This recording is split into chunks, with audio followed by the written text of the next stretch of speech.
जय हिंद मेरे प्यारे बच्चों। कैसे हैं आप लोग। उम्मीद करता हूँ आप बहुत अच्छे होंगे।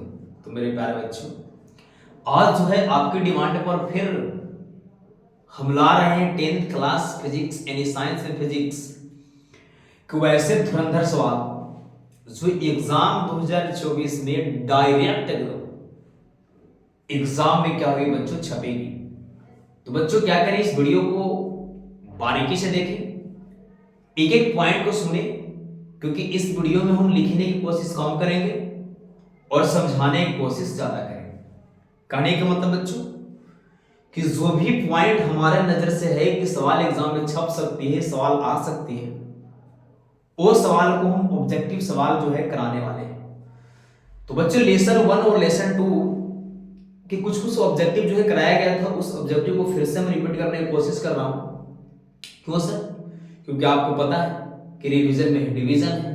जब तक आप रिवीजन नहीं करिएगा डिवीजन नहीं मिलने वाले, रिजल्ट नहीं मिलने वाला, क्योंकि रिवीजन को पढ़ाई की रीढ़ की हड्डी कही जाती है। तो मेरे प्यारे बच्चों, देर नहीं करते, सीधा स्टार्ट करते टॉपिक। और अगर इस चैनल पर आप नए हैं, वो अभी तक अगर चैनल को सब्सक्राइब नहीं किए तो बच्चों चैनल को सब्सक्राइब कर दे, जिससे होगा कि जो भी वीडियो हम अपलोड करेंगे वो वीडियो सबसे पहले आप तक पहुंचेगी। तो बच्चों स्टार्ट करते हैं। तो हम स्टार्ट करने वाले हैं बच्चों लेसन 1 और 2। तो हम 1 में पढ़ लिए थे प्रकाश। तो सबसे पहला सवाल पूछेगा कि प्रकाश क्या है। तो बोलेंगे प्रकाश एक ऊर्जा है। ऐसे प्रकाश एक ऊर्जा है, तो बोलेंगे हाँ बच्चों प्रकाश एक ऊर्जा है। ऐसे प्रकाश एक ऊर्जा है। तो पूछे कि ऊर्जा कैसे मात्रा क्या होती है। तो ऊर्जा कैसे मतलब बच्चों जूल होती है। ऊर्जा कैसे मतलब क्या होती है बच्चों जूल होती है। ऐसा प्रकाश सीधी रेखा में गमन करती है। ऑब्जेक्टिव पूछेगा कि प्रकाश हमेशा गमन करती है, आंसर मारेंगे सीधी रेखा में। ठीक है ना। फिर हम कुछ समझ लिए थे कि प्रकाश के परिवर्तन के कितने नियम हैं। तो हम हमारे थे 2 नियम। प्रकाश के परिवर्तन किसे कहते हैं। तो बोले थे जब प्रकाश की किरण किसी वस्तु से टकराती है तो टकराने के बाद उसी दिशा में वापस लौट जाती है, और लौटने की उस क्रिया को चाहे उस घटना को हम प्रकाश का परिवर्तन कहते हैं। फिर देखे थे कि आपतित के प्रकाश के परिवर्तन के 2 नियम है। पहला नियम है आपतित किरण, परावर्तित किरण एवं अभिलंब तीनों एक ही बिंदु पर मिलते हैं। दूसरा नियम आपतन कोण और परावर्तन कोण दोनों आपस में बच्चों बराबर होते हैं। ये सब चीज को हम बहुत बारीकी से समझते थे। तो चलिए उसमें जो भी सवाल छूट गए उसको फिर से मैं रिपीट करने की कोशिश कर रहा हूं। तो यहां से बच्चे आप समझ पाए कि प्रकाश एक ऊर्जा है, प्रकाश हमेशा सीधी रेखा में गमन करती है, और प्रकाश एक ऊर्जा है तो ऊर्जा कैसे मात्रा जूल होती है। देखिए ये पॉइंट आपको समझा दिए। यहां देखिए आप देखें तो दर्पण कितने प्रकार के होते हैं। तो मुख्य रूप से दर्पण 3 प्रकार के होते हैं। समतल दर्पण, अवतल दर्पण और उत्तल दर्पण। समतल दर्पण, अवतल दर्पण और उत्तल दर्पण। समतल दर्पण के काम क्या करते हैं सर बच्चों। समतल दर्पण को हम चेहरा देखने के काम करते हैं। समतल दर्पण में प्रतिबिंब जो है हमेशा काल्पनिक बनता है कि सीधा बनता है, उल्टा बनता है सर। हमेशा काल्पनिक बनता है, ऐसा है काल्पनिक सीधा बनता है, ठीक है ना, उल्टा बनता है। इसको कमेंट में आपको करना है, ठीक है ना, कि समतल दर्पण में प्रतिबिंब बनती है काल्पनिक या वास्तविक। ओके आपके लिए छोड़ रहे यहाँ ये उत्तल दर्पण। उत्तल दर्पण तो इसको समतल दर्पण देख लें सर कि समतल दर्पण में प्रतिबिंब कैसा बनता है, वो होमवर्क में छोड़ दिए। और समतल दर्पण का उपयोग बताएं तो चेहरा देखने में। समतल दर्पण की जो प्रतिबिंब होगी, जो प्रतिबिंब वहां बनेगा, मान ली कि वस्तु को हम इतना दूर रख रहे हैं तो प्रतिबिंब इतना ही दूर अंदर बनेगा। दूसरा सवाल, समतल दर्पण की फोकस दूरी अनंत होती है। पूछेगा डायरेक्ट कि समतल दर्पण की फोकस दूरी होती है, आंसर मारेंगे बच्चों अनंत होती है। कितना होती है? अनंत होती है। आगे देखिए उत्तल दर्पण। उत्तल दर्पण किसे कहते हैं सर? उत्तल दर्पण उसको कहते हैं जिसकी ऐसे रहेगा। उत्तल दर्पण को क्या करेंगे, गलती होगी। उत्तल दर्पण ऐसे रहेगा बच्चों, और उत्तल दर्पण को जो है अंदर से रंगल रहेगा, और परावर्तक सतह जो ऐसे रहेगा, सब प्रकाश भेजेगा तो ऐसे जाएंगे, ठीक है। यानी उत्तल दर्पण के परावर्तक सतह माने जहां से प्रकाश जा रही है, जो टकराए वाला सतह है, इस सतह उभरी हुई है कि धंसी हुई? तो आंसर मानेंगे उभरी हुई होती है।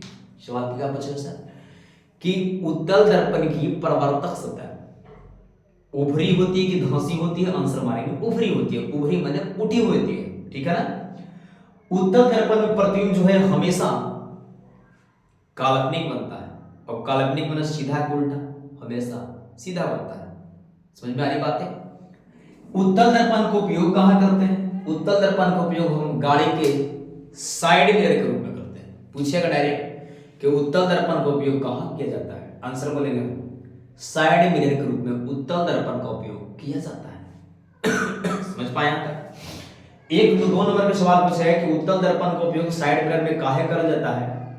चाहे उत्तल दर्पण का साइड मिरर के रूप में वरीयता क्यों दी गई है? तो बोलना है बच्चों कि उत्तल दर्पण के साइड मिरर के रूप में वरीयता इसलिए दी गई है क्योंकि उत्तल दर्पण में हमेशा वस्तु काल्पनिक प्रतिबिंब बनती है, वस्तु हमेशा सीधा दिखाई देती है और वस्तु छोटा दिखाई देती है। और इसमें यह खूबी है कि कोई भी बड़ा क्षेत्र को यह छोटा करके दिखाने का काम करता है।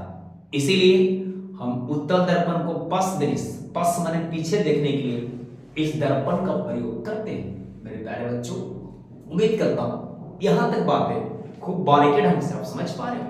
हाँ ना? बोलेंगे सर समझ पा रहे। दूसरा है अवतल दर्पण। अवतल दर्पण में देख चुके थे हम कि अवतल दर्पण में प्रतिबिंब वास्तविक एवं काल्पनिक दोनों प्रकार की बनती है। हाँ ना? जी सर। अवतल दर्पण में प्रतिबिंब जो है वास्तविक ही बनता है, काल्पनिक भी बनता है, यानी कि इसमें वास्तविक और काल्पनिक दोनों प्रकार की प्रतिबिंब बनती है। अवतल दर्पण का उपयोग हम करते हैं हजामत के रूप में, दाढ़ी बनाने के रूप में, और रोगियों के नाक कान आदि देखने में हम इस दर्पण का प्रयोग करते हैं। ठीक है, आगे चलिए। अवतल दर्पण का जो है परावर्तक सूत्र देखिए सर। अवतल दर्पण इस प्रकार की होती है, यहां से प्रकाश भेजिएगा, ऐसे भेजिए, इसको कलाई जो है बाहर से की जाती है।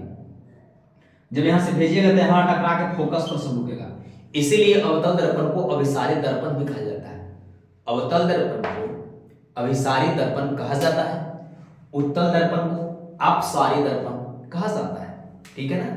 अवतल दर्पण की फोकस दूरी जो बच्चों माइनस होती है और इसकी फोकस बच्चों प्लस होती है। यहां सवाल पूछेगा कि अवतल दर्पण की फोकस होती है माइनस, अवतल की फोकस माइनस और उत्तल की फोकस दूरी होती है बच्चों प्लस।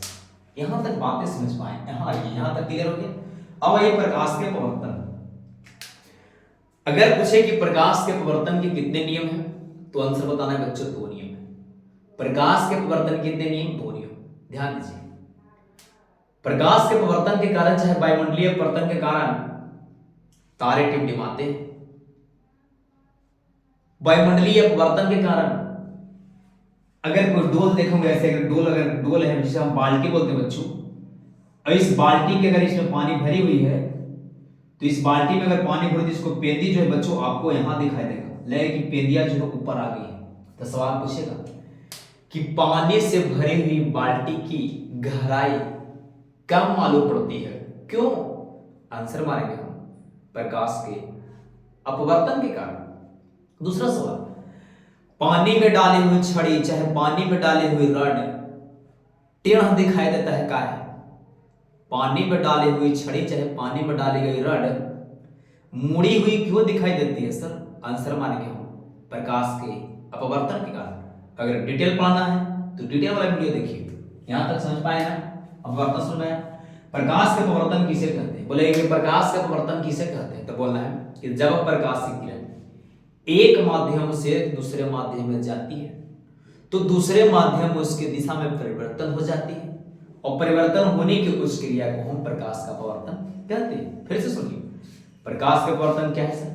बोलेंगे जब प्रकाश की किरण एक माध्यम से दूसरे माध्यम में जाती है तो दूसरे माध्यम में उसकी दिशा में परिवर्तन हो जाती है, परिवर्तन होने की उस क्रिया को हम प्रकाश का परिभाषा शायद गलती होगी, फिर से देखें तो जब प्रकाश की किरण एक माध्यम से दूसरे माध्यम में जाती है तो दूसरे माध्यम में उसकी दिशा में परिवर्तन हो जाती है, मतलब जाएगी चाहिए ना तो मुड़ जाएगा नहीं, और परिवर्तन हुए तो उसे हम प्रकाश का अपवर्तन करते हैं। प्रकाश के अपवर्तन के 2 नियम है। पहला, आपतित किरण और परावर्तित किरण और अभिलंब तीनों एक ही बिंदु पर मिलते हैं बच्चों। दूसरा, आपतन कोण की जगह परिवर्तन कोण की जगह